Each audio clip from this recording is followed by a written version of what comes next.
There is a quieter tyranny you live under every day, an inherited voice that calls your ambition sinful, your pride dangerous, your desire for more embarrassing. It is not the loud boss or the hostile comments section that most often keeps you small. It is a voice that learned to speak inside you the moment someone praised restraint and named abstinence a virtue. Nietzsche taught that voice has a history. It is not a truth. It is a moral technology designed by past relationships of power to manage people, to make the many docile, to keep the energetic from rising too high. If you want to create your own moral code, the first urgent task is to recognize the voice as what it is, an heirloom, not an oracle. This is not advice to become cruel or careless. It is worse and better than that. It is an invitation to honest ownership. Nietzsche's distinction between master morality and slave morality is the surgical lens. Master morality says, I am the measure, I call what serves life and strength good. Slave morality says, I call what relieves my impotence good, and I name the visible power of others evil. The crucial insight is not moral relativism in the cheap sense that anything goes. The crucial insight is genealogical. Values originate. They are born from specific wills and needs. They are not eternal facts hammered into reality by metaphysics. Once you admit that, you can choose whether the values you obey were authored by your growth or by others' fears. Imagine the voice that tells you to be meek as a priest in a robe whose trade is making the world feel small so it can seem large. That voice was adaptive for certain communities. It preserved cohesion. It rewarded the weak with moral superiority. And it translated impotence into dignity.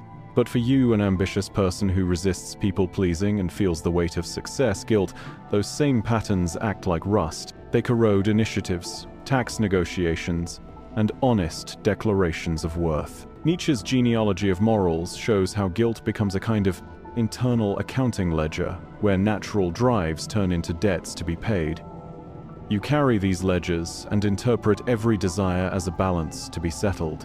Rejecting inherited guilt begins not by telling yourself to be braver, but by interrogating the ledger's origin. Ask, who taught me that wanting more is venal? Where did humility first become a shaming instrument in my life? Trace the line. Family story, church dictum, boarding school maxim, the social network of people who profit from your restraint. Genealogy doesn't absolve responsibility. It clarifies causality.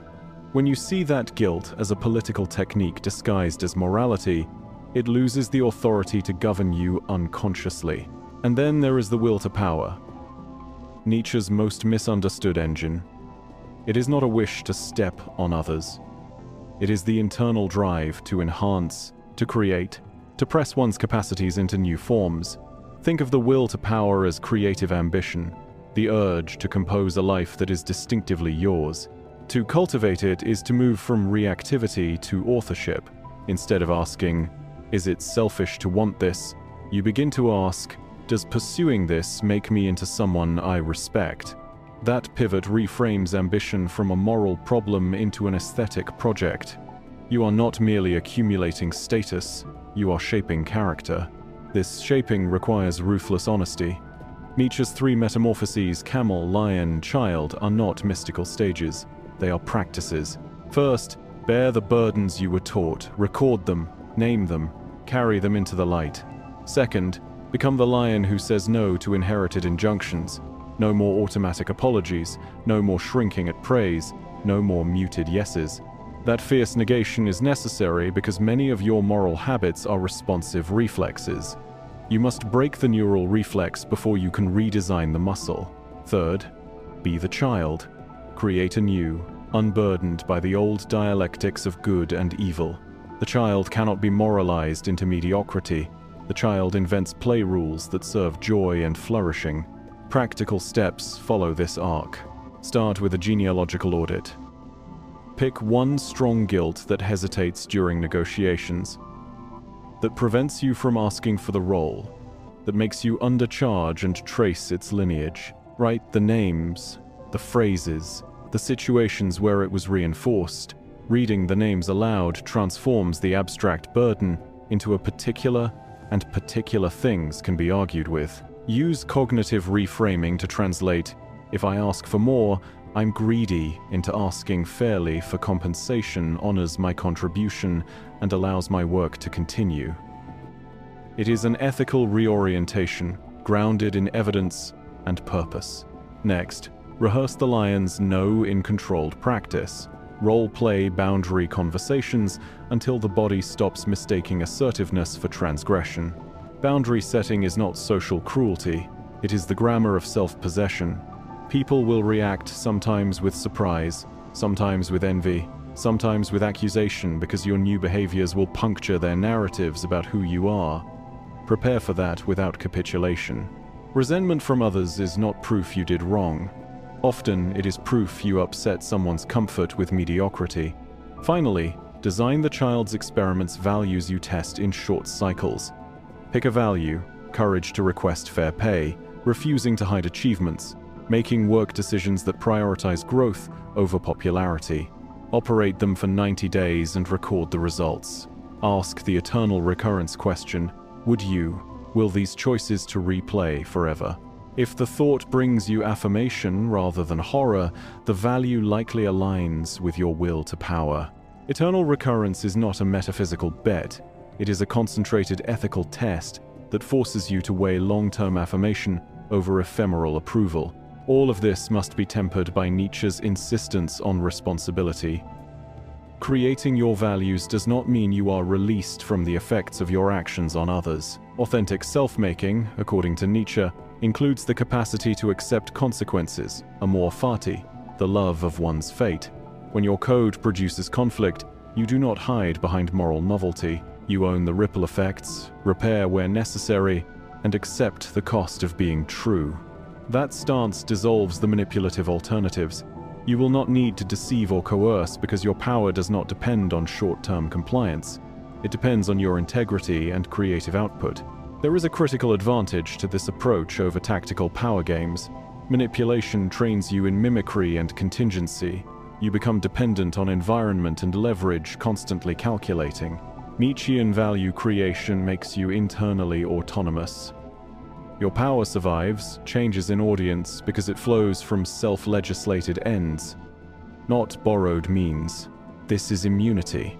Not the ability to control others, but the inability of others to define and shackle your worth. You will be tempted, repeatedly, to slip back into old ledgers. That is normal.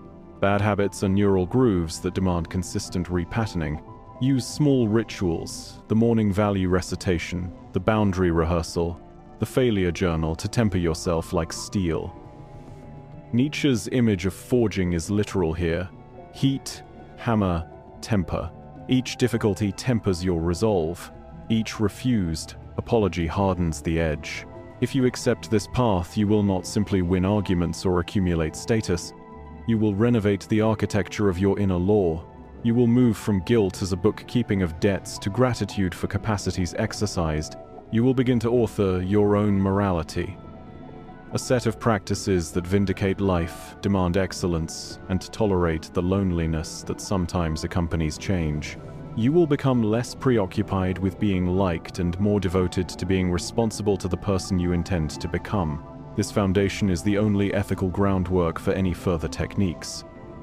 Without it, tactics are hollow and victories are small. With it, negotiation, leadership, intimacy, and ambition become stages on which you test and refine values that are authentically yours. If you are ready to dismantle inherited guilt and begin the deliberate work of value creation, the next step is to map your own genealogy and design 3 inaugural values you can live by for the next quarter. Choose them, test them, and be unwavering in practice. The rest of Nietzsche's method, revaluation, eternal recurrence, the will to power, will give you the vocabulary and discipline. But the first and most radical act is to see guilt not as a verdict but as a legacy you may accept, modify, or reject. Your moral code begins the moment you name that choice. You have the voice that says you must apologize for wanting more. Nietzsche would ask, whose voice is that? The core analysis begins with this excavation. Master morality and slave morality are not primitive gospels but diagnostic tools. Master morality emerges when those who can act create values that affirm life, strength, excellence, expansion. Slave morality arises when those who cannot act invert the values of the strong into virtues of meekness, patience, pity. The moral vocabulary becomes a battleground. What was once called good in the language of the strong is now evil, and the sufferer's reactive inventions, mercy, humility, self-denial are praised as the highest goods. This inversion produces a psychology, resentment, a festering resentment that cannot strike directly at the powerful, so it strikes indirectly by making power itself morally culpable. The result is inherited guilt, an internal tribunal that judges your natural drives as moral failures. Understanding this is liberating because it shows guilt is not metaphysical. It has genealogy. Your shame about success, your impulse to plateau so others will not resent you, is a socialized reflex. Nietzsche's point is not that all humility is false or that strength must be cruelty. It is that you must know the origin of your values. Otherwise, you will live by others' strategies for surviving impotence. The project of creating your own moral code begins with that knowledge. You cannot author values you do not recognize as constructed. The will to power reframes ambition. Too many think will to power equals domination. Nietzsche insists it is first creativity, a force in living things to expand, to shape, to transform. Think of it as inward-engineered growth.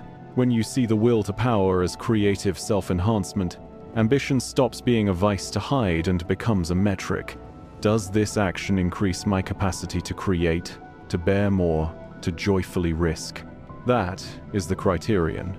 Your new morality measures choices against your capacity for self-overcoming.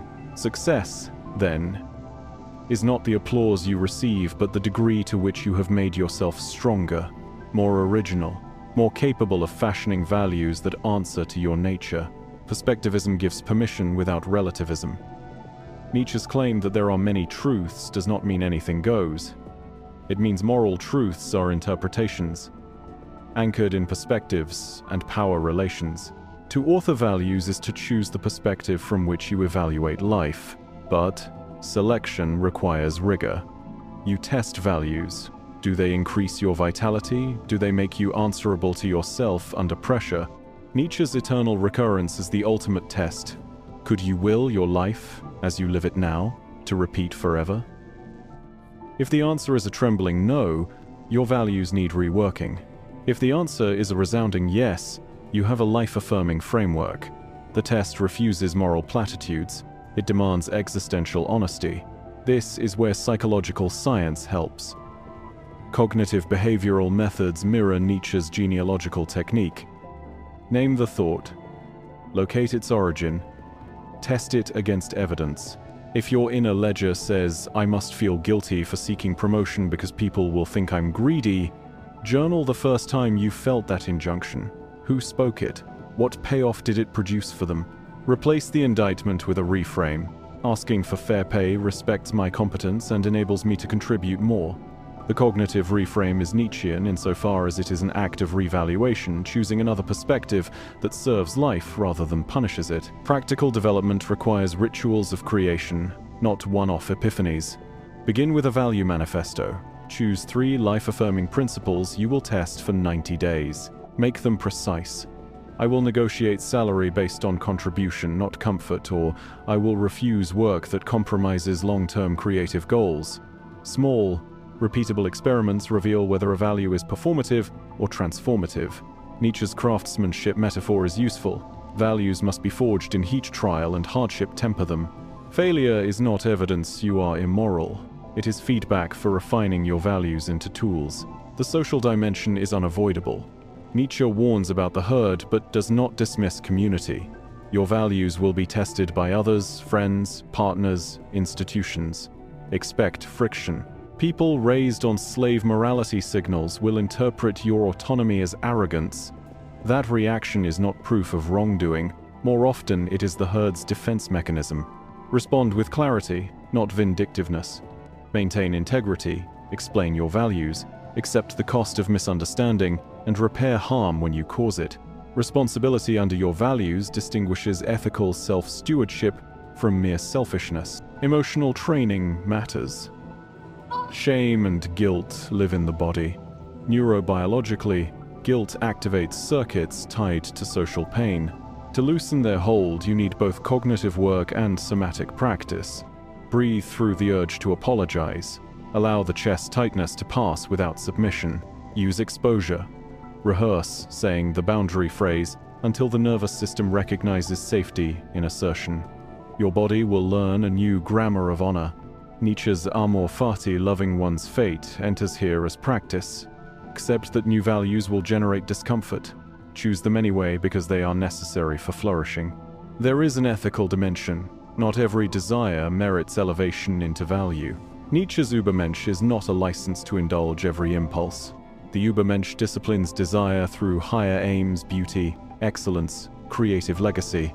Your moral code must have an axis that aligns drives to projects worth pursuing. Drive without judgment becomes appetite. Discipline without creativity becomes mere obedience. The art is to bend drive toward projects that produce lasting flourishing, not short-term advantage. Contrast this with tactical manipulation. Machiavellian tactics teach you to puppeteer others, to manage appearances. They may win you battles, but not self-mastery. When tactics fail, or when you can no longer remember why you acted, the edifice crumbles. Nietzschean value creation builds from within. Its power survives loss of allies, market shifts, and social condemnation, because it is not dependent on contingent approval. That resilience is the true advantage. Your moral code must make you robust to external vicissitudes. Finally, practice the hardest test: public integrity. Choose one arena, work, relationship, social media, and commit to living by one revalued principle for a month publicly. Let consequences fall. Document the responses, not to prove yourself righteous, but to refine the code. If colleagues withdraw, ask why. If praise arrives, note whether it aligns with your interior metric of flourishing. Nietzschean ethics is iterative. You do not arrive and rest. You forge, hammer, test, and temper across seasons. Rejecting inherited guilt is not an eviction of conscience. It is a re-education. Conscience becomes an instrument you wield to measure life's enhancement. Where guilt once censured every forward movement, your new moral sense asks, does this action increase my capacity to create, to love, to endure? If yes, act without apology. If no, refine the desire or relinquish it. This is the core development, moving from reactive obedience to creative lawmaking. It is difficult, costly, and liberating. It is the most authentic kind of power because it makes you, not others, the author of your destiny. The point of Nietzschean application is not abstract elevation, it is practical reinvention. If you have listened so far and felt the tremor of recognition, this explains why I apologize when I deserve credit. The next move is concrete. Start where thought meets habit. Your moral code will be written in repeated actions, not in occasional proclamations. The first application, a genealogical audit. Take a single moral injunction that haunts you: never ask for more, be humble, don't outshine others. Trace its origin. Where did you first hear it? Who benefited when you obeyed it? Write the scene in detail. Name the voices: parent, pastor, teacher, peer group. This is Nietzsche's method, made practical. Expose the ancestry of guilt so it loses its mystical authority. Once the voice has a pedigree, you can interrogate its function. Was it a strategy to keep a child safe? Was it a social currency that preserved group harmony? Recognize the trade-offs. Stop treating inherited guilt as inexorable law. Second, draft a miniature value manifesto. Limit yourself to 3 propositions, phrased as commitments that begin with "I will." Make them precise and testable. For example, I will negotiate my compensation by documenting contribution, not by minimizing my needs. Or, I will decline unpaid work that detracts from my creative projects more than it advances my craft. Put a time-bound test, 90 days. Nietzsche's practice is iterative. Build, test, refine. These are not moral abstractions. They are experiments in flourishing. Live them publicly in one small arena, a team meeting, a relationship, a negotiation call so that you learn how your body and your network respond. Public enactment clarifies whether a value is performative or transformative. Third, rehearse boundaries until the nervous system no longer mistakes assertion for sin. Use scripts grounded in dignity, not aggression. A negotiation script. Based on results X and responsibilities Y, my compensation target is Z. I'm open to structuring this to align with company goals. Here are 3 options. A relationship boundary. I care about you, and I cannot take on that request right now because of my commitments to these priorities. Repetition rewires fear. Nietzsche's lion must roar enough times to become accustomed to the sound of its own voice. Fourth, use the eternal recurrence as a calibration tool. Periodically ask the test question, if this choice were to repeat forever, would I embrace it? Use it for major decisions and for evaluating values in the manifesto. The thought experiment is brutal but clarifying. It cuts through short-term comfort and social approval. If the prospect of eternal repetition fills you with dread, you have not yet authored a life-affirming value. If it fills you with a quiet yes, you are on the right track. Fifth, integrate psychological practice. CBT to challenge guilt narratives, ACT to commit to values despite uncomfortable emotions, and shadow work to integrate what you repress. When the old guilt voice says, "You're selfish," treat it as a thought, not as a verdict.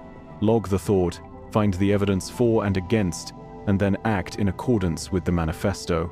Use mindfulness to feel the guilt without being commanded by it. Nietzsche's Amor Fati asks you to accept consequences. Psychology teaches you to experience emotions without surrendering agency. Sixth, ritualize tempering. Nietzsche's forging metaphor is instructive. Heat, hammer, temper. Create rituals that mark the forging of your values.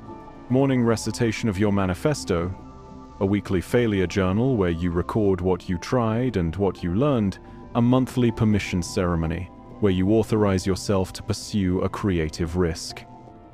Rituals are not ceremonies for show. They are neural architecture. They create predictable scaffolding for brave acts. Seventh, anticipate social backlash and practice responses. The herd will not love your revaluation automatically.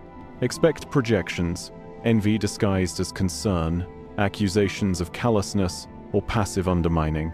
Prepare lines that keep you steady. I understand your worry. My priorities are different because my obligations are to these commitments. Refuse to be shamed into compliance. Nietzsche didn't advocate cruelty. He demanded integrity. Integrity sometimes requires tolerating misunderstanding. Eighth, pursue mastery as ethical formation. Nietzsche's ideal is not mere ambition, but cultured ambition, crafting excellence that contributes beauty or innovation. Anchor your values to projects that aim beyond mere advantage. Art, work that advances a field, mentorship that elevates others. When your ambition is tethered to creative output, it becomes less defensible as selfishness and more recognizable as contribution. This is the Übermenschlichen turn. The self that creates values also creates value for the world by elevating standards, not by leveling others through envy. Ninth, practice generosity that is not guilt-driven. One of Nietzsche's misreadings is to think the new morals abolish charity. They do not abolish generosity, they reform it. Give when it is the expression of abundance, not when it is a coerced atonement for success. Teach generosity by example. Mentor someone because your flourishing enables transmission, not because you must assuage conscience. This preserves dignity on both sides and undermines the humiliating dynamics of guilt-based giving. 10th, measure outcomes in resilience and clarity rather than in aggression. Authentic power is not the ability to crush resistance, but the capacity to persist, create, and remain true under pressure. Track subjective metrics. Do you sleep better? Do you move with less internal tremor? Do you find your work more generative? These are Nietzschean signs of health. If your tactics make you feel brittle, you have not created strength. You have manufactured compliance. Now envision the end point. A life where guilt no longer conducts your choices from behind the curtain. Imagine negotiating with calm, refusing with clarity, creating with joy, This is not callousness, but coherence. The moral code you author will not be static. Nietzsche insists on self-overcoming as perennial labor. Expect seasons of revision. Values are drafts you keep editing as you encounter new challenges, new relationships, new failures. That is the point. You become a continuous artisan of your soul. A final caution against quick wins. Do not mistake tactical manipulation for Nietzschean mastery. Tactics teach contingency. Value creation teaches sovereignty. The manipulator lives by others' susceptibilities. The creator lives by an internal metric that survives loss, scandal, and exile. Which would you rather be? Someone who wins at others' expense and fears the next test, or someone who becomes less susceptible to the herd because you made your own law? If you are ready, begin tonight with the genealogical audit. Name one shame you will investigate. Write the scene. Draft a single manifesto line and test it for 90 days. Rehearse a boundary script until it lands without apology. That small cluster of acts will begin to remap the moral architecture of your life. Nietzsche's philosophy is not an abstract rebellion. It is a practice of self-legislation. When you replace inherited guilt with authored values, you do more than seize permission to succeed. You transform success into a work of ethics, and you become a person whom even your regrets would gladly repeat.